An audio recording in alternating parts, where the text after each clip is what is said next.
I sent $700 every week so they'd never have to worry again. But on my son's birthday, I saw them tagged at my sister's baby shower. They sent him a $10 gift and texted, "We're not obligated to celebrate everyone's kids." I locked 3 accounts, paused the shared grocery card. That night, a plain envelope arrived. Inside was, "Here's how the story goes," and honestly, it still stings to tell it.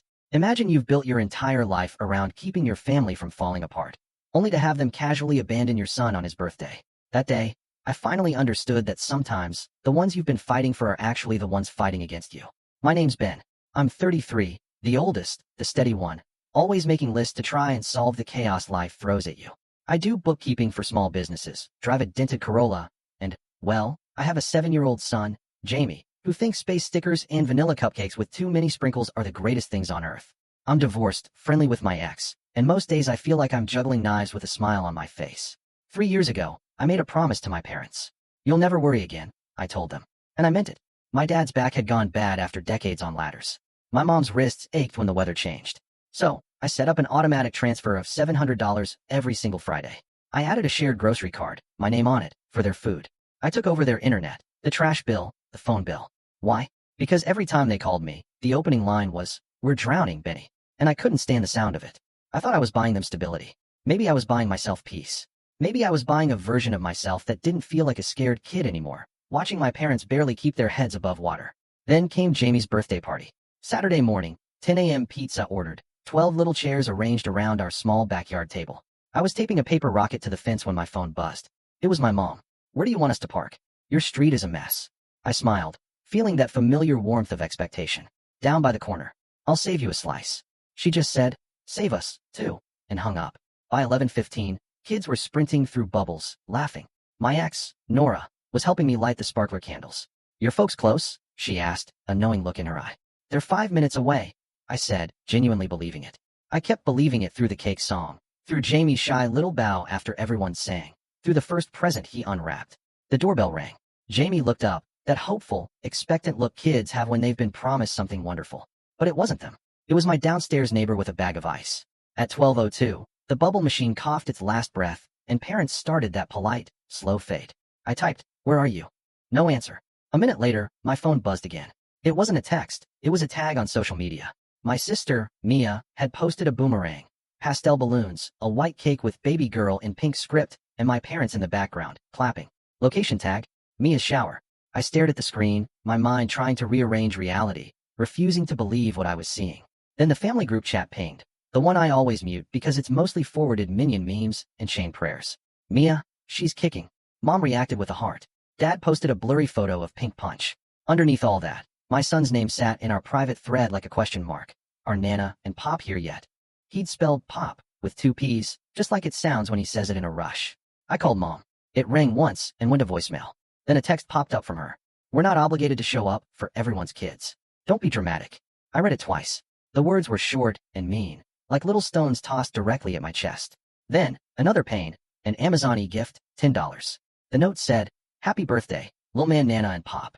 Nora saw my face change. "What happened?" I just handed her the phone. She winced. "Ben."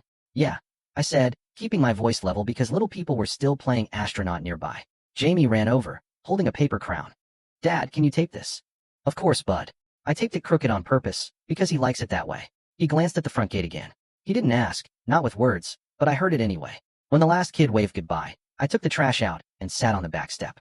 The sky was that impossibly bright blue that feels almost fake. My phone vibrated one more time. "Mia, don't guilt trip Mom today. It's my day." I typed, deleted, typed again. Nothing I wrote sounded like a person I wanted to be. My thumb hovered over the keyboard until the screen dimmed. Inside, the paper rockets drooped. The sprinkler left little wet polka dots on the cement. Jamie was in the living room, lining up his new cars. He looked up and smiled, a pure, innocent grin.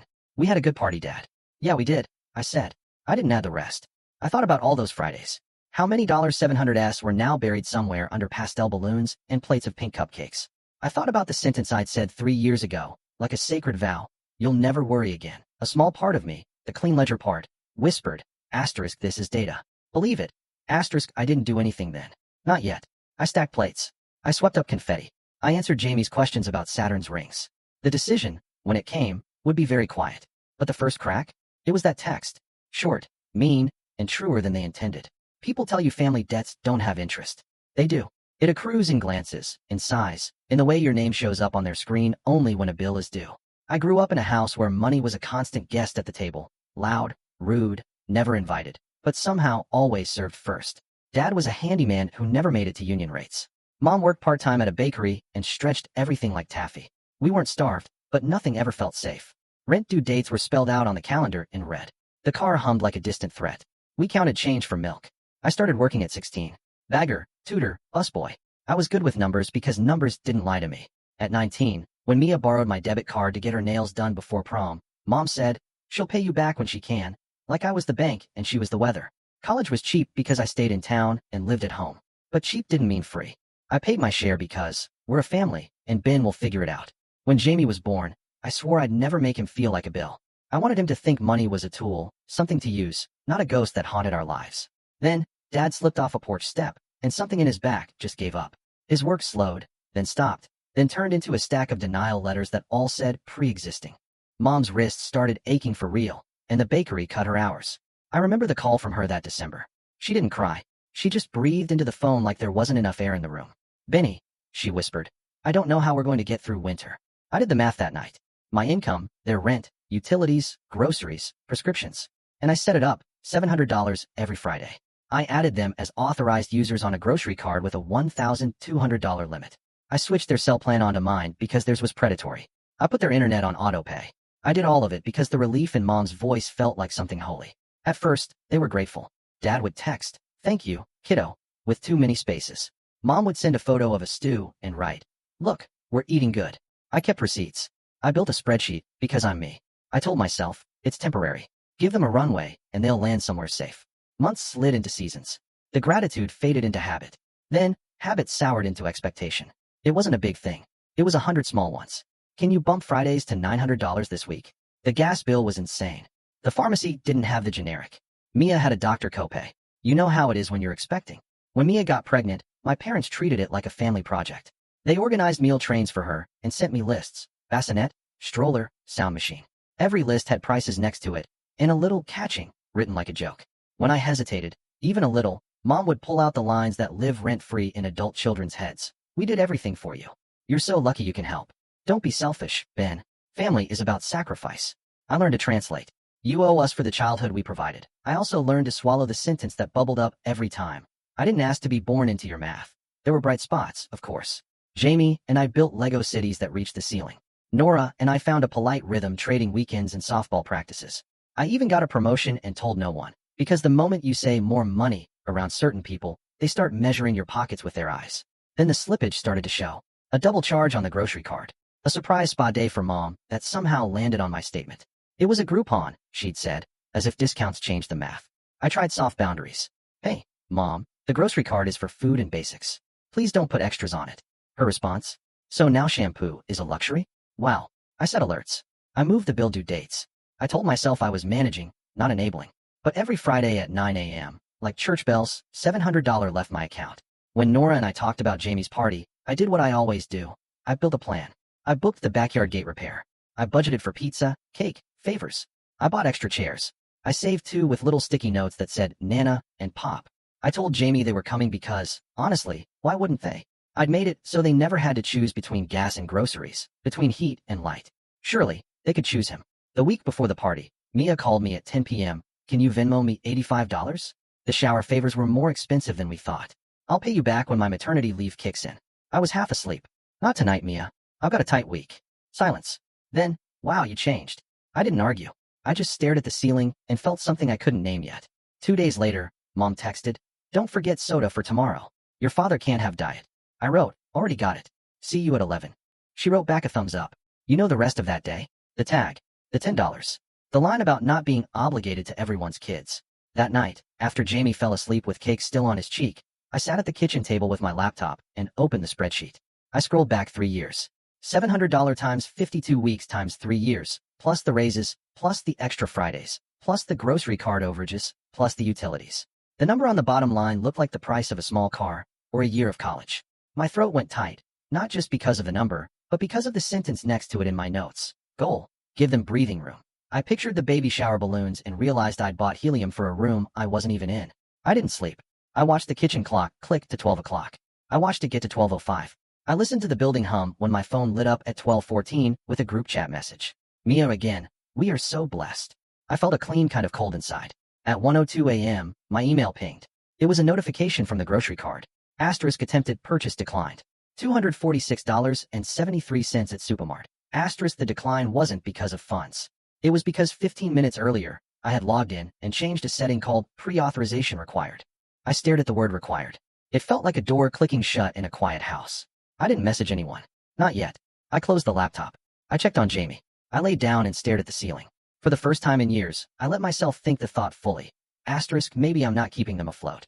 Maybe I'm sinking with them. Asterisk Sunday morning, 8:07 a.m. My phone rang. M, in all caps, because she set it up that way. I let it go to voicemail. 2 minutes later, she called again. Then a third time. On the fourth, I answered. Benny, she said, breathless, like she'd run somewhere. Your card didn't work last night. We were humiliated at the register. I stared at the sun cutting across the floor. Hi, Mom. Good morning. Don't be snide. We had groceries. Your father was there. They made us put things back. Did you have the money to cover it? A pause. That's not the point. The point is you set that card up for us. I set it up for groceries and basics, not for party favors and spa days. She sucked in air. So, you're punishing us because we couldn't attend your little backyard pizza thing? I felt that clean cold again. My son's birthday. We have lives, Ben. We can't be everywhere. Mia's baby shower was more important. I finished, I said, my voice steady. I got the message. She went for the line that usually shuts me down. We're family, so act like it. I stayed calm. Mom, listen carefully. I'm pausing the shared grocery card. I'm not adding extras to Friday transfers anymore. It stays at $700 until we make a plan. I'm taking over your bills directly, so there's no confusion. I'll pay the utilities to the companies, not to you. I'll see the statements. We're going to have boundaries. A clang on her end, like she'd set something down too hard. Boundaries? You think you're our father? I think I'm the one paying for the roof over your head. Silence stretched, then snapped. Wow, she said the word sharp. After everything we've done for you. You're cold, just like your father's mother. I'll let the insult pass. We'll talk tonight on Zoom. You, Dad, Mia. 6 p.m. I'll send the link. We're going to go over numbers. I'm not clicking any links. Then you can listen on speaker. Either way, we're changing how this works. She hung up. I sent the link. I sent an agenda, because I'm that person. 1. Current support. 2. Bills I'll cover directly. 3. What stops today? At 6:03, they joined. I could see the cheap light fixture in their kitchen. Dad looked tired. Mom looked ready to be offended. Mia popped in from a car, selfie angle high. I kept my voice level. For 3 years, I've been sending $700 weekly. I've also been paying your internet, the phone plan, and trash. You've used the grocery card for non-grocery items. I have statements to prove it. Going forward, the card is paused. I'll pay the bills directly. The transfer stays at $700 until we reevaluate in 60 days. Mia snorted. 60 days? Like you're the bank. Like I'm the person funding your lives, I said. Mom crossed her arms. You made a promise. Never worry again. I promise stability, not a blank check. And stability includes showing up for your grandson when you say you will. Mia rolled her eyes. This is about your ego. You want to punish us because we had a shower. I shared my screen. Receipts. Dates. The $85 Venmo request. The spa charge. The double swipes. My cursor hovered over the $10 gift note. I'm not punishing anyone, I said. I'm protecting Jamie and me. And I'm asking you all to respect the boundaries of what I can and will do. Dad finally spoke. Ben, your mother is right about one thing. We counted on you. He didn't look angry. He looked small. I know, I said. That's the problem. Mom went for the jugular. If you stop, we could lose this apartment. Then let's talk about that lease, I said. I'm a guarantor, not a landlord. If you need a cheaper place, I'll help you apply. I'll come to meetings. I'll call agencies. I will not fund last-minute surprises and pretend it's an emergency. Mia laughed, cruel and bright. Oh, look at him. Mr. Boundaries. Is Nora making you do this? No, I said. Jamie is. Mom's mouth curled. You're choosing a child over your parents? Yes, I said. Every time. It's not a choice. The call devolved, like they always do. Accusations flew like confetti, bright and utterly useless. I let it wash over me. I ended the meeting at 6:28. I sat in the quiet after and waited for the crash. It came that night at 9:11. A knock, not a bang, but soft, polite. When I opened the door, the hallway smelled like laundry and someone's dinner. No one was there. On the mat sat a plain white envelope with my name in block letters. Inside, a photocopy of a mutual lease termination agreement. My parents' signatures, effective at the end of the month. And a handwritten note in my mother's type print. Since you're in charge now, you can figure out where we live. My brain did that thing where it tries to solve a puzzle while your chest is full of bees. I flipped the paper over. On the back, their forwarding address, mine. Monday morning, I woke up before my alarm. For once, it wasn't anxiety. It was clarity, thin and steady like a wire. I made coffee. I packed Jamie's lunch, PB&J, apple slices, a sticky note with a crooked rocket doodle. I walked him to school. On the way, he held my hand and swung his arm so big it pulled me off balance. "You okay, Dad?" he asked. "I'm good," I said. "Big kid, good." He grinned like I'd told him a secret. At 9:02, I sat at my kitchen table with a yellow legal pad and started making calls. First, the landlord. I explained the termination letter. I asked questions I already knew the answers to, because asking them out loud made the facts real. "Yes, Mr. Collins," the property manager said. "They've submitted a mutual termination. Your guarantor status ends with the lease. There will be a final walkthrough. Any damages or balance due is billed to tenants first, then guarantor if unpaid. Please send all future notices to me via email," I said. "And for the record, do not add me as a tenant. I am not accepting occupancy on their behalf." "Understood." Second, the utilities. I removed their address from my autopays and set up separate accounts that I'd pay directly as needed. No cards in their wallets. "No, we'll pay you back." It wasn't punishment. It was a moat. Third, the grocery card company. I spoke to a woman named Patrice who said, "Child, you are kind," and turned off authorized users with a click I could almost hear. I lowered the limit to something that made sense for my household only. I added a second card to my desk drawer, labeled "Emergency Use for Mom's Prescriptions," and placed it under a sticky note that said, "Call Ben first." Fourth, I emailed a social worker I'd met at Jamie's school resource night. The subject line, "Resources for Aging Parents on Fixed Income, Urgent." I hit send and said out loud, "Ask for help. Dummy," because I talk to myself like I'm both the client and the accountant. Then I texted Nora. "Heads up, my folks may try to show up here. Please don't let them take Jamie or show up at your place. I'm handling it." She wrote back, "Got you. Want me to be here tonight?" I typed, "No, I think I need to be the one who answers the door." Then I added a heart, because we earned the right to be kind to each other. At lunch, Mom called 6 times. I let the calls stack. When she texted, "We're at Supermart," card declined again. I sent her the list of local food pantries and the schedule for the mobile distribution truck. I added, "I can take you Thursday, 3 p.m. Minutes later, "We are not charity cases." I didn't answer. At 3:30, I picked up Jamie. He talked about a poster he made of Jupiter. He held my hand all the way home. At 5:12, there was another knock. Not polite this time. Sharp. I opened the door. My parents stood there with 2 suitcases, a laundry basket, and a plastic plant I recognized from their living room.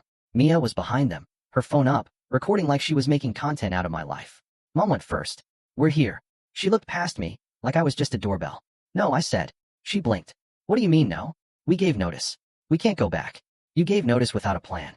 That's not my emergency to solve. I have Jamie this week. This is not a shelter." Mia lowered her phone slightly. "Are you serious right now?" Dad set the laundry basket down like it was the end of something. Then he said softly, "We don't have anywhere." I stepped into the hallway and closed the apartment door behind me so Jamie wouldn't see. "I will pay for 3 nights at a motel," I said. "I will drive you to the housing office in the morning. I will sit with you while you fill out forms. I will call your doctor about medication vouchers. I will not let you move in here. That boundary is not cruelty. It's what keeps my family, my son, safe." Mom's face went red. "So, we're strangers now." "You're my parents," I said. "That's exactly why I'm telling you the truth. You've turned my help into your plan. That stops tonight." Mia lifted the phone again, like a threat. "Everyone is going to see what you're doing." I shrugged. "Then show them the screenshots, too." I pulled out a folder from the table by the door. Printouts of transfers, statements, dates. I didn't shove them at her. I just let her see my calm. 3 years, I said. Every Friday. She looked away first. Mom tried a different angle. "You're humiliating your father." Dad gave a tiny shake of his head. It was a fraction, but I caught it. "We'll take the motel," he said. His voice sounded older than yesterday. I nodded. "There's a place on Maple. Clean sheets. I'll book it for 3 nights. I softened, because firm doesn't have to be mean. "Bring your meds. We'll start with the housing office at 9. Mia stomped a foot like a child. "I'm not staying at a motel." "You're not staying here," I said. She looked from me to my dad, to the camera on her phone. For a second, I saw the wobble behind her eyes. Then she pasted on a smirk. "Whatever. I'll be at Dylan's." She dragged her suitcase down the hall, the wheels thumping like a drum line. Mom watched her go, then looked at me like I'd failed a test she wrote without telling me the questions. We drove to the motel. The front desk clerk slid the key cards across the counter like small verdicts. I paid. I stood in the doorway and said, "I'll be back at 8:45.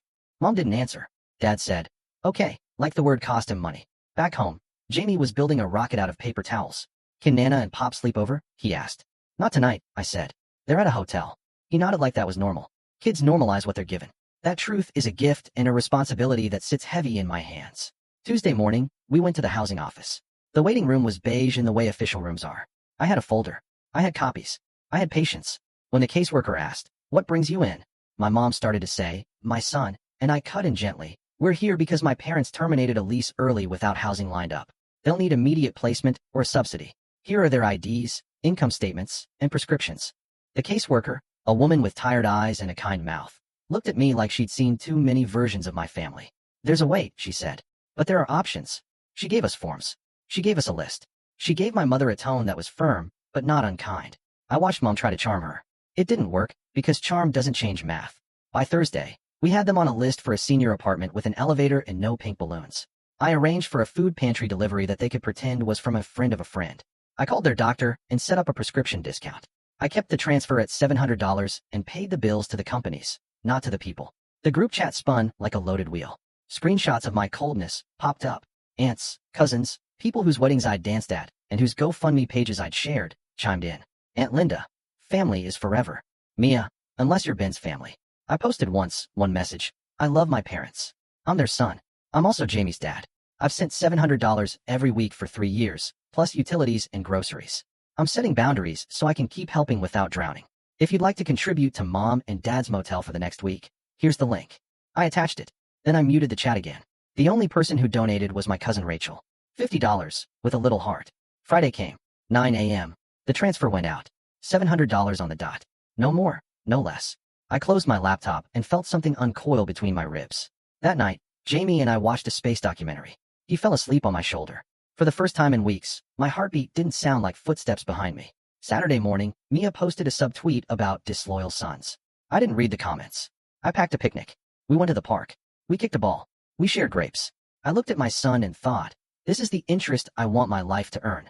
2 weeks later, I drove my parents to their new place. Small, quiet, elevator, a maple tree outside. The manager handed them rules. No candles, no unapproved guests. Boundaries on a fridge. Mom didn't thank me. She touched the counter like it offended her. Dad patted the couch. It's fine, he said. In the hall, she muttered. You embarrassed us. I just said, Sunday at 11 o'clock. Mark it. In the car, Jamie asked, are Nana and Pop mad? They're adjusting, I said. He nodded. Kids normalize what they're given. That night, I made a 2-column sheet. Asterisk I control, budget, tone, time. I don't control their feelings, Mia's posts. Asterisk a sticky note on it. Asterisk not an ATM. A dad. Asterisk Sunday, Rachel texted, proud of you. And $20 for Jamie's rockets.